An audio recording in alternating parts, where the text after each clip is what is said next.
பாருங்க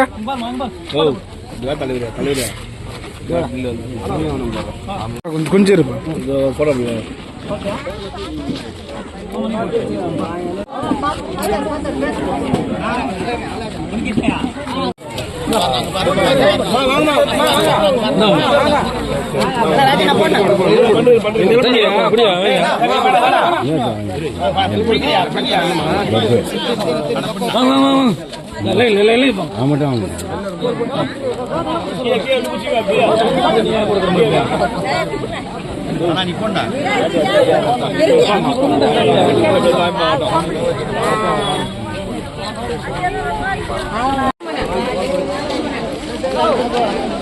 మెల్లగా మెల్లగా మెల్లగా మెల్లగా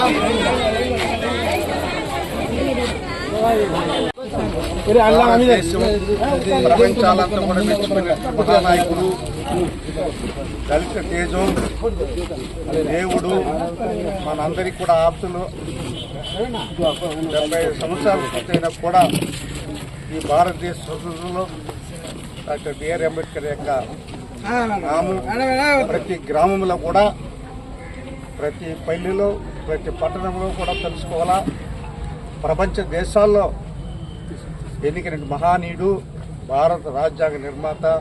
అందుకే ఈరోజు నేను పుత్తూరులో 1975లో సంఘం పెట్టినప్పటి నుంచి ఇప్పటి వరకు 49 సంవత్సరాలు వర్ధంతి కానీ జయంతి కానీ పూర్తి చేస్తున్నాం.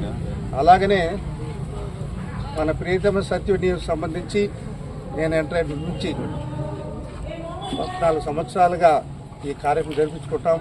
మన మధ్యలో బాలయ్య గారు లేనిది బాధేస్తుంది. గత సంవత్సరంలో ఇదే వర్ధంతి రోజు మన మధ్య ఉన్నటువంటి బాలయ్య గారు చాలా మరణం, చాలా తీరని బాధ. అతనికి అంబేద్కర్ అంటే చాలా ప్రేమ, అభిమానం. అలాగనే మన ప్రాంతంలో కూడా దినదిన అభివృద్ధి చెందాలా. మన నాయకుడిని, మన దేవుడిని పూజించుటకు ప్రతి ఒక్కరు కూడా కంకణ కట్టుకోవాలా. ఈరోజు ఈ పదవిలో ఉన్నామంటే గ్రామ సర్పంచ్ నుంచి, ఎంపీడీసీ నుంచి, ఎమ్మెల్యే నుంచి, పార్లమెంట్ సభ్యుల నుంచి, ప్రధానమంత్రి దాకా, రాష్ట్రపతి దాకా, గవర్నమెంట్ జాబులు ఉన్నటువంటి ఆటల నుంచి కలెక్టర్ దాకా ఆ మహనీయుడు పెట్టినటువంటి బిచ్చం అని చెప్పి మీరందరూ కూడా గుర్తించుకోవాల్సిన అవసరం ఉంది. ఈనాడు వాళ్ళు బిచ్చం పెట్టారు మనకు. ఒక దళితులకి రిజర్వేషన్ ప్రక్రియ పెట్టి ఈరోజు ఈ స్థానంలో ఉన్నామంటే, ఈ దుస్తులు వేసుకుని కూర్చుని ఉన్నామంటే వారు పెట్టినటువంటి మహోన్నత వ్యక్తి. ఆ దేవుడిని మనం పూజించాలా. మనమే కాదు, ప్రతి గ్రామంలో కూడా పూజించాలా. అప్పుడే మనకు ఆ దేవుడు చేసిన సహాయం. ఈరోజు భారత రాజ్యాంగ చట్టం ఒక దళితులకే కాదు, ఎన్నే ఉన్నాడు అడ్వకేట్ గారు వాడు, వారికి కూడా తెలుసు. ఈరోజు కోర్టులో ఉన్నటువంటి చట్టాలని కూడా వారు రాసింది. ప్రతిదీ కూడా రిజర్వేషనే కాదు, ప్రతిదీ కూడా ఆ తరాల్లో 70 సంవత్సరాల ముందు కూడా దరిదాపు 60 సంవత్సరాలు మానవుడు చనిపోయి వారిని ప్రేమించుకుంటూ గ్రామ గ్రామాల్లో కూడా వారిని ఆరాధిస్తూ మన బిడ్డ, దళిత బిడ్డ ఈ భారతదేశానికి కాదు ప్రపంచాల్లో కూడా వెలుగుతున్నాడంటే నిజంగా కూడా మనం ఈరోజు ఎన్నో ఇబ్బందులు పడుతున్నాం, ఎన్నో కష్టాలు పడుతున్నాం, ఎన్నో బాధలు పడుతున్నాం.